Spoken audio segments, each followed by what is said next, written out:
y gracias por estar ahí. Estamos en La Mira, estamos en BTV hoy. Toca este espacio mensual que le hemos dedicado a EDUI 21 y nos congratulamos, la verdad, de haber iniciado este ciclo a comienzos de año, porque a veces la dinámica de la agenda diaria nos puede llevar a irnos alejando y dejar ahí pendiente siempre el tema de la educación, que para nosotros es un tema central, y esto nos interpela para una vez por mes hablar de educación. Hoy tenemos como invitado a Marcelo Martínez. Muchas gracias por estar. Gracias a ustedes por la invitación. Docente, director del ciclo básico tecnológico de Don Bosco. Vamos a estar hablando ahora con él. Fede. ¿Cómo estás, Gabriel? Buenas noches. ¿Todo bien? Todo bien. A Fito lo tendremos la semana que viene en un programa especial que luego le vamos a ir anunciando. Más adelante vamos a tener a Valentina Romero con una nota sobre 19 familias dominicanas que fueron asentadas allí en el centro del barrio Borro. Vamos a ver su experiencia. Y más adelante nuestro columnista judicial, Andrés Ojeda, ahora que está en debate esto de anular el delito de abuso de funciones, hay otras herramientas en el Código Penal para perseguir los delitos en la administración pública cometidos por dirigentes políticos, básicamente. Lo vamos a ver más adelante. Marcelo, está de moda los bachilleratos tecnológicos, las carreras tecnológicas, ¿no? Por suerte están de moda. Sí. ¿Cuál es la característica que tiene el ciclo básico de Don Bosco? ¿Es similar al de UTU, que es como el que está más en el tapete siempre, sí, no? Sí.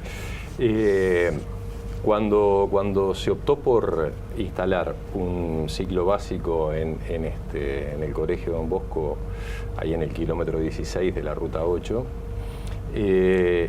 se optó por un ciclo básico tecnológico por varias razones. Algunas tienen que ver con la tendencia natural a nivel de la sociedad y a nivel del mundo. Hoy plantearse una educación atecnológica no parece pertinente. Esa es la primera. Y luego hablaremos del por qué y cómo va la sociedad moviéndose, hacia dónde va la sociedad, que es lo que interpela a la educación en definitiva. Y la segunda opción es porque, la segunda razón es porque tiene el diseño del ciclo básico tecnológico incluidos una serie de elementos de innovación y una serie de elementos de flexibilidad que nos permitían a nosotros profundizar en esas innovaciones y desarrollar un modelo que no es el modelo tradicional. Decime. Entonces ahí estaba la segunda razón, ya en los papeles, pero también en el espíritu de la gente que trabaja en las inspecciones, sí, en el consejo, en UTU, hay un espíritu de búsqueda de modelos o de sistemas o de herramientas que permitan un mejor rendimiento, un mejor aprendizaje y un mayor desarrollo. ¿Cuál es el modelo tradicional? Bueno, el modelo tradicional de repente es el que cursamos nosotros, el que cursamos nosotros, cursaron nuestros padres, del liceo tradicional, de clases frontales, de modelos reproductivos, de 14 asignaturas seriadas una tras otra, pero que de repente no tienen vinculación entre sí. Un modelo que en su momento fue muy exitoso y muy adecuado, pero que su momento fue hace 100 años. La sociedad en estos 100 años ha cambiado, y vaya, se ha cambiado, ha pasado por un par de revoluciones por lo menos en los últimos tiempos, y realmente ese modelo, por muchas razones, ya hoy no se adecua a las necesidades de la sociedad y de los estudiantes. ¿Y cuáles son las características del nuevo modelo? Bueno, en este caso nosotros, en lugar de estar centrados en la formación o en la asimilación de una cantidad larga de contenidos conceptuales, que es un poco lo que pasa con los programas tradicionales, nos centramos en la formación de competencias en los alumnos para que se puedan desempeñar en el mundo que les toque vivir. Y esto no es un tema menor ni es un tema de moda. Tiene una razón de fondo, y es esa razón de cambio de la sociedad. Nosotros no sabemos cómo va a ser, ninguno de nosotros, sabemos cómo va a ser la sociedad dentro de 10 años cuando estos muchachos se tengan que desempeñar en el ámbito laboral o continuando estudios. Perdóname, mucho más si nos enfocamos en tecnología puramente, ¿no? Pero porque además la tecnología nos va cambiando la vida. Hace 10 años, ¿vos te imaginabas cómo iba a ser el mundo hoy con los celulares? Imposible, ninguno lo imaginábamos. Con suerte nos imaginábamos, constatábamos que las computadoras empezaban a llegar a todos los hogares a través de, bueno, en el caso nuestro del Plan Ceibal o en otros casos, por la misma dinámica del mercado, que los costos de los artefactos iban bajando y a su vez eran cada vez más potentes. Lo mismo pasó con los celulares. Hace 10 años eran unos aparatos para hablar y mandar unos mensajes de texto. Hoy son verdaderas herramientas multimedia que uno tiene para estar conectado con el mundo, con las redes sociales permanentemente. Y eso cambia la manera en la que uno aprende, la manera en la que uno se comunica, la manera en la que uno se interrelaciona con los demás, la manera en la que uno trabaja. Todos trabajamos distintos ahora con el celular, distinto ahora con los celulares, que como trabajábamos hace 10 años atrás, antes de los celulares inteligentes masificados. Ahora vamos a ver un poquito de la manera, tenemos una pregunta más, Fede, y te doy paso, pero este asunto de que importa mucho el cómo, que los contenidos que podríamos llegar a dar dentro de un pocos años ya pueden quedar caducos. ¿Qué papel le corresponde hoy al contenido? ¿Deja de ser importante el contenido? No, el papel que le corresponde es el papel de auxiliar en la formación de la persona. También el modelo tradicional tenía como base, también por el origen de transmisión de generación en generación de la cultura, del pasado, de lo que había logrado la humanidad, tenía como base centrarse en esos contenidos y estaba bien. Hace 100 años era muy difícil encontrar el contenido, encontrar el saber, dónde estaba, en unas pocas bibliotecas a nivel del país, y en los centros educativos. No había otro lugar donde uno pudiera ir a buscar el conocimiento. Pero resulta que ahora el conocimiento lo tenemos disponible permanentemente y hasta nos abruma. Es hasta excesiva la cantidad de conocimiento que podemos llegar a alcanzar cuando hacemos una búsqueda. Entonces, ahí el problema es cómo manejamos el conocimiento, cómo lo procesamos, cómo lo seleccionamos, cómo distinguimos una buena fuente de una mala fuente, cómo utilizamos ese conocimiento para la resolución del problema que nosotros tenemos en ese momento. Ya no es claro que haya X cantidad de contenidos que sean los imprescindibles para desarrollarse durante toda la vida. Pero sí es claro que si uno no accede a los contenidos que necesita, no resuelve adecuadamente los problemas. Entonces, cuando uno habla de competencias, las competencias implican contenido. La competencia es un conjunto de conocimientos conceptuales, de contenidos, de habilidades, de actitudes, de valores que se ponen en acción en una situación dada. Entonces, uno en la vida cotidiana no responde recitando de memoria X cosa que aprendió, responde utilizando lo que aprendió en diferentes asignaturas, si uno lo tiene compartimentado, ¿no? Y lo pone en acción conjuntamente, lo interrelaciona y lo utiliza para resolver la situación que tiene que resolver. Un médico no le recita el tratado de anatomía, ¿no? Sino que con los conocimientos suficientes que tiene que tener de anatomía, también de cómo debe funcionar el cuerpo humano, etcétera, realiza el diagnóstico y recomienda tratamiento. Eso es un médico competente. Pero no porque tenga la capacidad de retener muchos conocimientos. Buena parte de los diagnósticos los tiene que estudiar. Los más difíciles, los que no son de todos los días, una gripe, ¿no? Los tiene que estudiar. Bueno, tiene la capacidad de estudiar, saber dónde buscar, poderse manejar y acertar en el diagnóstico y en el tratamiento. En los primeros años de Ceibal, digamos, se hablaba mucho del componente motivacional de el joven trabajando con una computadora. Eso generaba algunas dinámicas particulares que motivaban. A 10 años de eso, y pensando en un aprendizaje con la incorporación de tecnologías, ya hay algo más de motivacional que trasciende el instrumento en sí mismo y tiene que ver con el aprendizaje a través de estas nuevas técnicas. Sí, eso lo tengo clarísimo. Si uno utiliza una herramienta nueva para seguir haciendo lo viejo, probablemente no le funcione. Como al revés, si uno utiliza una herramienta vieja para tratar de hacer algo diferente, es probable que no le funcione. La motivación en sí del elemento electrónico es clarísimo, y es clarísimo en todos los chiquilines. Cualquier chiquilín desde los 2 años, el año de los 2 años, se maneja, van aprendiendo a manejarse naturalmente con los elementos electrónicos.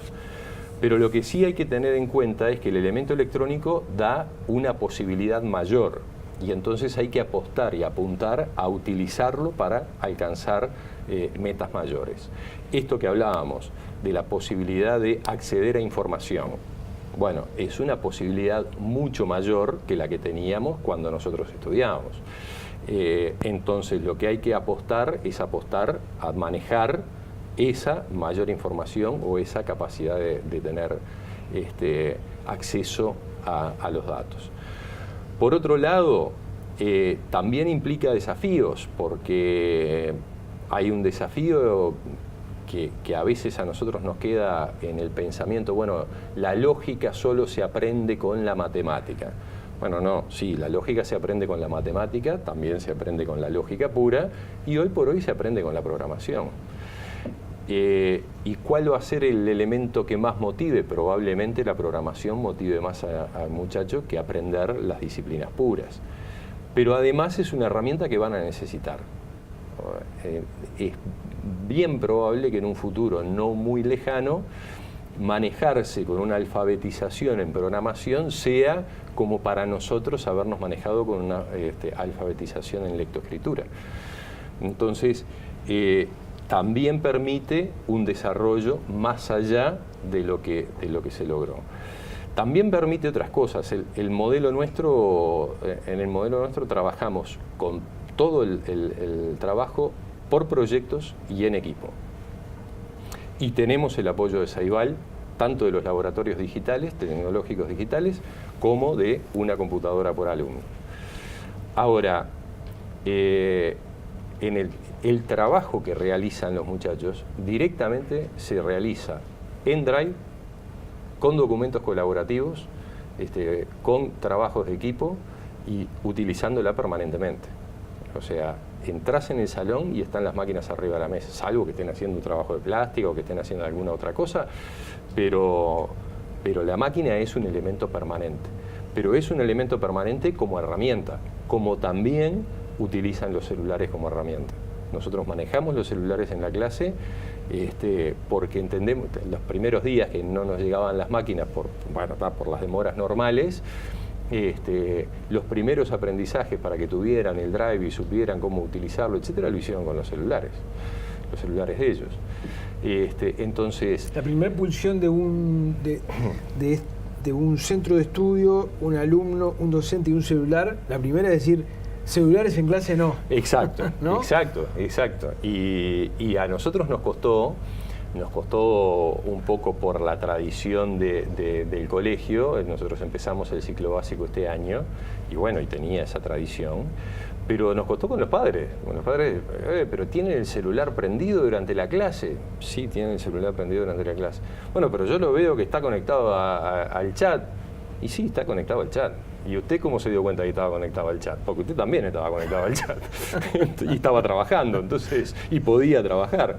Entonces, aprender a manejarse con los elementos tecnológicos no es prohibiéndolos, sino incorporándolos y manejándolos en la dinámica cotidiana, y racionalizándolo, obviamente. Si está todo el tiempo chateando, pero también nosotros nos distraíamos con papelitos y nos pasábamos, ¿no? Ahora, uno puede hacer una lista, digamos, de contenidos, ¿no? Para que todos los contenidos sean similares, los repartimos entre todos los se reparten entre todos los centros de estudio, los contenidos son similares, pero luego la manera en que transmitimos esos contenidos, ¿los centros de estudio tienen la libertad de decidir cómo?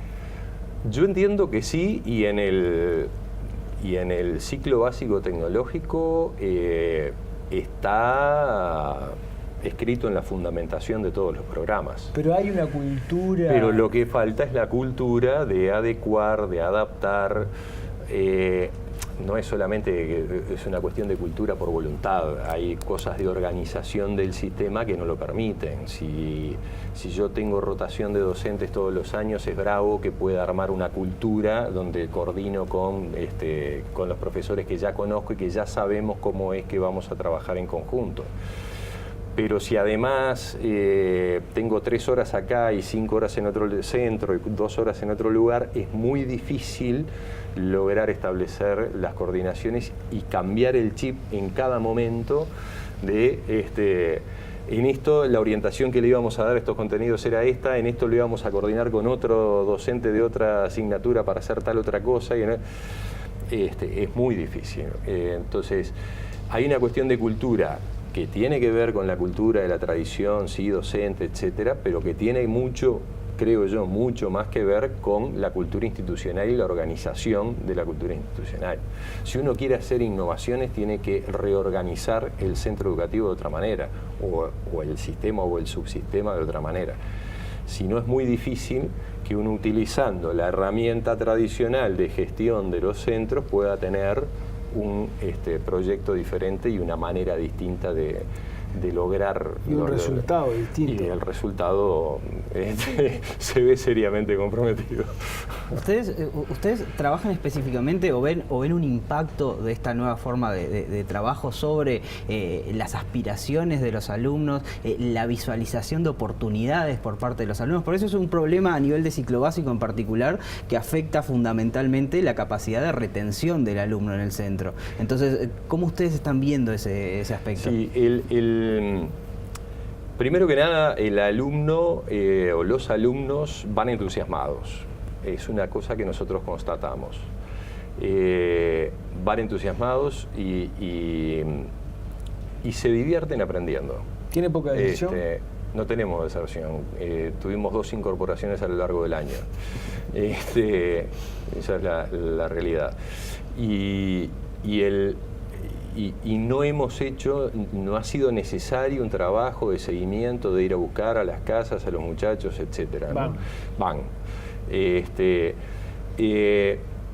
El segundo elemento es, bueno, estoy entusiasmado porque me involucro en los proyectos que están planteados. Nosotros trabajamos, el equipo docente de Don Bosco trabajó durante 2 meses y algo en diciembre con una capacitación y en el comienzo de la elaboración de proyectos, la última semana de enero y febrero en la elaboración de los proyectos que iban a ser tratados durante el año. ¿Con qué docentes? Con los docentes que lo están aplicando. ¿Pero docentes que ¿de dónde salieron? Docentes son docentes del sistema. Nosotros, como comenzamos este año, tuvimos la oportunidad y la opción de hacer una selección con un perfil que tuviera que ver con un perfil de innovación. Pero son docentes que dan clase en el sistema también. En el sistema hay docentes con vocación de innovación y con interés en realizar cambios, porque hay muchos docentes que se sienten frustrados con el esfuerzo que hacen para tener resultados magros. Sí, pero esos docentes están insertos en la cultura de la que hablabas antes. Exacto. Entonces, un docente, 2 docentes, 3 docentes en el contexto de una cultura... se les complica. Realmente se les complica. La idea nuestra, y prácticamente todos los docentes lo manifestaron, es que se mantengan en la institución para el año que viene y tomen los 2 grupos. Nosotros empezamos con primero, vamos con primer y segundo. ¿Cómo decís vos que se cambiaría esto? Porque digo, yo te podría decir, qué vivo, vos pudiste elegir, ¿no? Pero digo, ¿cómo sería para que fuera una cosa más sistémica esto? Pero la primera cosa que no puede ocurrir es que, creo yo, esto es una visión personal, no puede ocurrir que cambies un modelo igual y único por otro modelo igual y único. ¿Qué quiero decir con esto? Si yo lo que voy a hacer es sacar este modelo tradicional con todas las mejoras que tiene, que se le buscan, pero digo, sacar este modelo tradicional para poner un modelo innovador y que queremos que sea para todos igual en todo el país, en todos los lugares, también va a fracasar. Tiene que estar adecuado al lugar, a la zona, a la gente, etc. Entonces, es probable que buena parte del modelo tradicional tenga que seguir por un tiempo largo vivo y funcionando. Y es probable que haya gente que quiera estar trabajando en ese modelo y tiene derecho a hacerlo. Entonces, creo que ahí sí hay una posibilidad. Y otra parte querrá trabajar en innovaciones. Entonces, bueno, con la gente que quiere trabajar en innovaciones, con la capacitación o la actualización de esa gente que quiere trabajar en innovaciones, con la puesta en marcha y tomando las medidas institucionales para que esa gente pueda seguir desarrollándose en esas innovaciones y tomando las medidas institucionales y de organización de centros para que las puedan llevar adelante, eso se puede ir instalando, comprobando y expandiendo, mejorando, corrigiendo y expandiendo. Pues en las redacciones eso, ¿no? De que gente que sigue con la cultura tradicional y otra que se va adaptando más rápido, ¿no? Sí, hoy en día creo que no hay actividad que esté por fuera de esa lógica, ¿no? Y sí, y yo creo que sí, claro, en todos los campos pasa lo mismo. Lo que pasa es que de repente en el tema educativo la institución está más anquilosada porque es autorreferenciada, porque uno es alumno de la escuela, luego es alumno del liceo, luego es alumno de formación docente, que es más o menos una escuela o un liceo mejor, y después vuelve otra vez a la escuela o al liceo del otro lado del pupitre. Claro. Entonces, tanto los contenidos como la metodología, las cosas importantes, son importantes adentro de ese sistema. Y de repente no se logra ver lo que ha pasado fuera del sistema. En eso también UTU tiene algunas ventajas, porque a lo que siempre está vinculado al mundo del trabajo, la dinámica del mundo del trabajo le da otra dinámica a la interna del sistema, del subsistema. Marcelo, te quedamos muy agradecidos por tu presencia. Bueno, y que sigas teniendo mucha suerte ahí, que no deserte ninguno, que no se vaya ninguno, que sigan así, ¿no? Seguimos. La verdad que por ahora venimos con corroborando el entusiasmo y esperemos seguir haciendo las cosas bien, más que tener suerte. Muchísimas gracias por haber estado. No, gracias a ustedes. Nos vamos a una tanda, ya venimos.